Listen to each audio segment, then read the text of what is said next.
Hello दोस्तों, नोवान cinema में आपका फिर से स्वागत है। आज मैं आपको एक साइंस फिक्शन मूवी की कहानी सुनाने जा रहा हूँ जिसमें एलियंस पृथ्वी को इंसानों से बचाने आते हैं। बिना देरी के कहानी स्टार्ट करते हैं। कहानी की शुरुआत होती है साल 1928 में, जहाँ इंडिया की माउंटेन रेंज काराकोरम को दिखाया जाता है। यहाँ हम एक पर्वतारोही को देखते हैं जो पहाड़ पर एक अजीब सा गोला देखता है। वो गोला अजीब से रंगों से चमक रहा होता है। पर्वतारोही पहले उस गोले पर कुल्हाड़ी मार के उसे तोड़ने की कोशिश करता है, लेकिन उससे कुछ नहीं होता। फिर वो अपना हाथ उस गोले पर लगाता है। हाथ लगाते ही वो गोला गायब हो जाता है और पर्वतारोही नीचे गिर जाता है। फिर वो देखता है कि उसके हाथ पे भी गोले जैसा कुछ निशान बन गया है। दोस्तों, ये सीन कहानी का मुख्य पार्ट है, इसे याद रखिएगा। फिर सीन शिफ्ट होता है साल 2008 में, जहां हम हेलन नाम की एक बायोलॉजिस्ट को देखते हैं। हेलन का पति मर चुका है और वो अपने सौतेले बेटे जेकब के साथ अकेली रहती है। सौतेली होने के कारण जेकब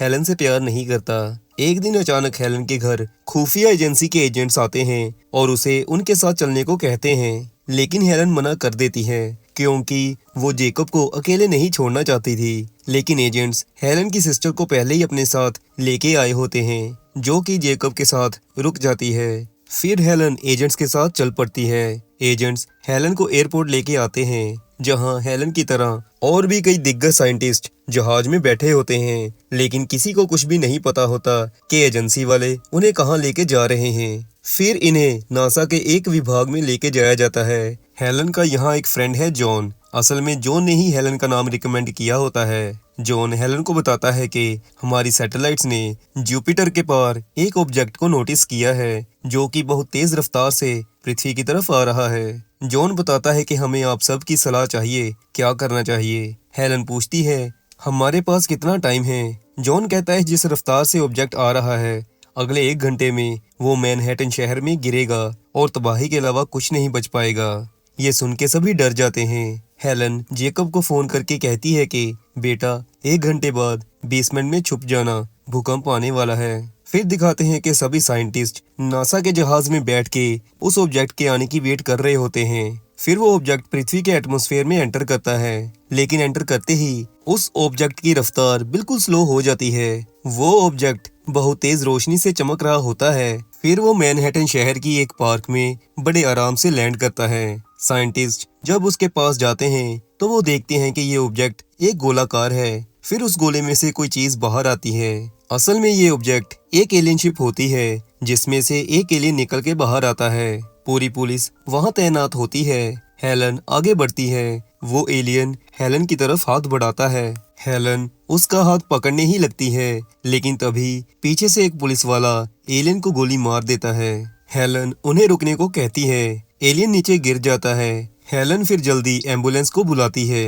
तभी शिप में से एक और एलियन बाहर आता है, लेकिन ये पहले वाले जैसा नहीं होता। ये कोई रोबोट लग रहा होता है, जिसकी आंखों में से एक रोशनी निकल रही होती है। इस ऑब्जेक्ट के बाहर आते ही सारी कम्युनिकेशन सिस्टम, इलेक्ट्रिसिटी डिस्टर्ब हो जाती है। फिर ये ऑब्जेक्ट बहुत तेज आवाज निकालता है, जिससे वहां खड़े सभी लोगों के कान फटने को करते हैं। रोबोट हेलन को एलियन के नजदीक देख के उसे मारने लगता है, लेकिन एलियन रोबोट को रोक देता है, क्योंकि एलियन को पता था कि हेलन उसकी हेल्प कर रही थी। फिर एलियन के कहने पर रोबोट शांत हो जाता है। फिर हेलन एलियन को जल्दी हॉस्पिटल लेके जाती है। यहाँ डॉक्टर देखता है कि इस एलियन की बाहरी परत सारी उतर रही है, जैसे इसका अभी अभी जन्म हुआ हो। बाहरी परत के उतरने के बाद सभी हैरान हो जाते हैं, क्योंकि ये एलियन बिल्कुल इंसानों के जैसे दिखने वाला होता है। डॉक्टर देखता है कि इस एलियन का डीएनए भी इंसानी डीएनए के सेम है। डॉक्टर बताता है कि ये एलियंस किसी तरह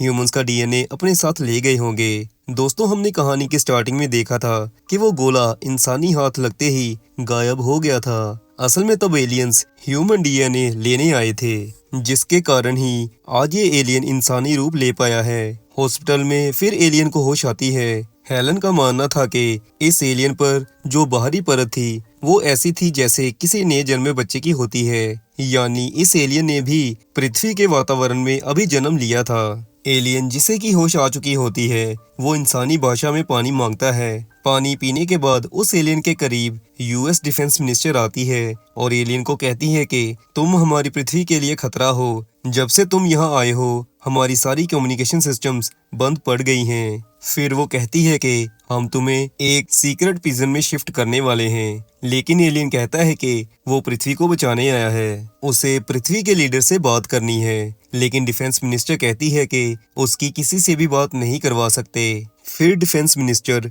एलियन की इन्वेस्टिगेशन के लिए उसे अपने साथ एक कमरे में लेके जाती है, जहां एक बंदा एलियन का लाई डिटेक्टर टेस्ट के साथ उससे सवाल जवाब करता है। वो बंदा एलियन से पूछता है कि तुम पृथ्वी पर क्या करने आए हो। एलियन बताता है कि वो पृथ्वी को बचाने आया है। वो बंदा एलियन से उसका नाम पूछता है। वो क्लाटू बताता है। फिर बंदा क्लाटू से पूछता है कि क्या हम इंसानों के लिए तुम खतरा हो। क्लाटू इस बात का जवाब ना देके अपने माइंड पावर से उस बंदे को कंट्रोल कर लेता है। फिर क्लाटू अपने माइंड से उस बिल्डिंग में सारे गार्ड्स के कानों में तीखी आवाज छोड़ता है, जिससे सभी बेहोश होने लगते हैं। क्लाटू फिर उस बंदे के कपड़े खुद पहन के वहां नजदीक एक रेलवे स्टेशन पर जाता है, जहां वो एक टीवी पर देखता है कि आसमान से उसके प्लेनेट के और गोले उतर रहे हैं। लोग अपनी जान बचाने के लिए शहर छोड़ रहे हैं। तभी क्लाटू के जहां गोली लगी होती है वहां दर्द होनी स्टार्ट होती है। फिर क्लाटू माइंड कंट्रोल करके एक बंदे से हेलन को फोन करवाता है। क्लाटू को पता है हेलन के अलावा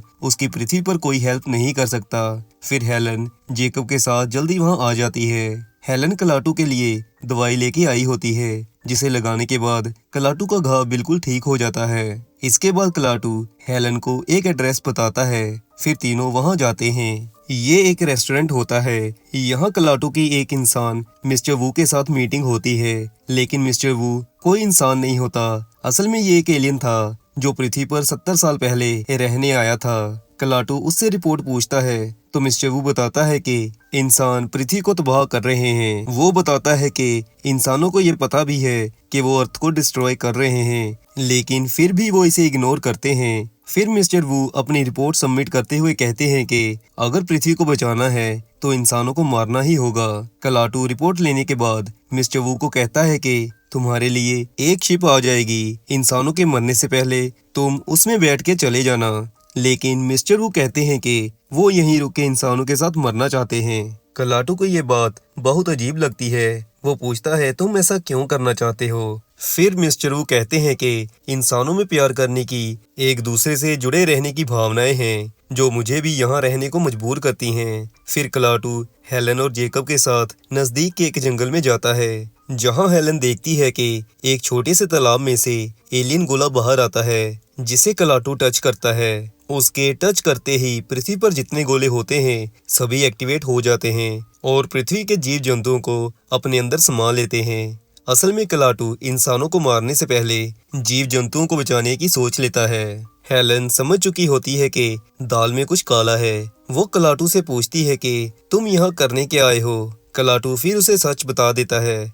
वो कहता है कि ब्रह्मांड में कुछ ही ऐसे प्लैनेट्स हैं जहाँ जीवन संभव है, उनमें पृथ्वी भी एक है। लेकिन इंसान अपने लालच के कारण पृथ्वी को डिस्ट्रॉय करने पर तुले हुए हैं। फिर वो कहता है कि उसने पहले डिफेंस मिनिस्टर को कहा था कि वो पृथ्वी के लीडर से बात करना चाहता है, लेकिन उसकी किसी ने नहीं सुनी। हेलन कहती है कि इंसान बदल सकते हैं, हमें एक मौका दो। लेकिन क्लाटू कहता है कि उन्होंने बहुत टाइम वेट की, लेकिन इंसान सुधरने का नाम नहीं ले रहे। तभी वहाँ एक पुलिस वाला इन्हें देख लेता है। वो पुलिस वाला क्लाटू को पहचान जाता है और उसे अपने हाथ ऊपर करने को कहता है, पर क्लाटू अपनी पावर से पुलिस वाले को मार देता है। ये देख के जेकब को बहुत बुरा लगता है, लेकिन उसी समय क्लाटू पुलिस वाले को दोबारा जिंदा कर देता है। क्लाटू हेलन को कहता है कि ये पुलिस वाला उसके रास्ते में आ रहा था, बस इसी वजह से उसने ऐसा किया। फिर हेलन क्लाटू को एक प्रोफेसर के पास लेके जाती है जिन्होंने नोबेल प्राइज जीता होता है। प्रोफेसर के घर क्लाटू एक ग्रीन बोर्ड पर ना सोल्व होने वाली इक्वेशन देखता है, जिसे क्लाटू सोल्व कर देता है। प्रोफेसर ये देख के समझ आता है कि ये बंदा वही एलियन है जो खबरों में छाया हुआ है। फिर क्लाटू हेलन और प्रोफेसर को बताता है कि जब उनका प्लेनेट डेड होने की कंडीशन पर था, तब उन्होंने इकट्ठे होके अपने प्लेनेट को बचा लिया था, लेकिन वो पृथ्वी पर ऐसा टाइम नहीं आने देना चाहते। प्रोफेसर ये सुन के कहता है कि तुम्हारे लोगों को पता था कि प्लेनेट खत्म हो रहा है,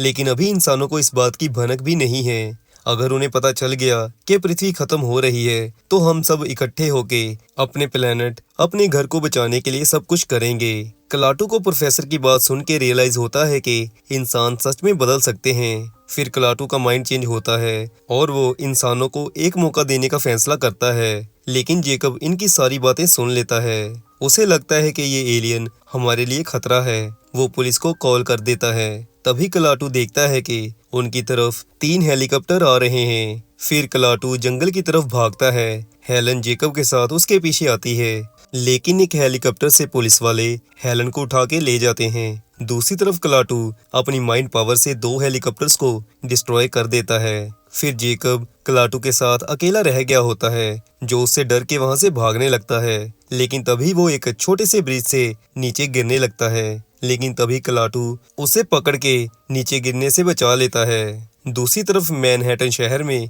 जहां एलियन रोबोट खड़ा होता है, वहां एयरफोर्स भेजी जाती है, लेकिन वो रोबोट का कुछ भी बिगाड़ नहीं पाते। ये देख के नासा के वैज्ञानिक उस रोबोट को एक बॉक्स जैसे कंटेनर में बंद करते हैं और उसे एक खुफिया बेस में ले जाके ब्लास्ट करने की कोशिश करते हैं। लेकिन ब्लास्ट से रोबोट को खरोंच तक नहीं आती। उल्टा वो रोबोट छोटे छोटे नैनो रोबोट्स में कन्वर्ट हो जाता है। फिर वो चारों तरफ फैलना स्टार्ट करता है। ये नैनो रोबोट्स जिस चीज को भी टच करते हैं वो गायब होनी स्टार्ट हो जाती है, जैसे कि वो चीज कभी पृथ्वी पर हो ही ना। दूसरी तरफ जेकब हेलन को कॉल करने की ट्राई करता है, लेकिन फोन चल नहीं रहा होता। फिर क्लाटू उस फोन को अपनी साइकिक पावर से हेलन से कनेक्ट करता है। जेकब हेलन को एक ग्रेवयार्ड में आने को कहता है, जहां उसके पिता की कब्र थी। फिर ग्रेवयार्ड पहुंच के जेकब क्लाटू को कहता है कि जैसे तुमने पुलिस वाले को ठीक किया था, वैसे ही मेरे पिता को भी ठीक कर दो। लेकिन क्लाटू किसी मरे हुए इंसान को जिंदा नहीं कर सकता था।